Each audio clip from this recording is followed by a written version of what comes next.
You ask Tiger to solve. This deals with linear equations with one unknown. The final result is a equals -3. Let's solve it step by step. Group all a terms on the left side of the equation. Subtract 5a from both sides. Group like terms. Simplify the arithmetic. Group like terms.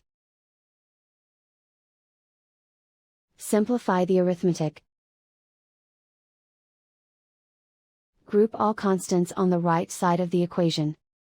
Subtract 1 from both sides. Simplify the arithmetic.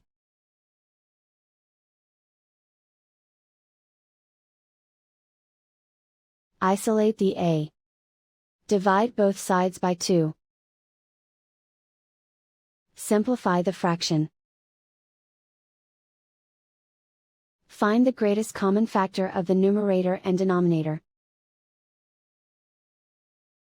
Factor out and cancel the greatest common factor. And so the final result is a equals -3.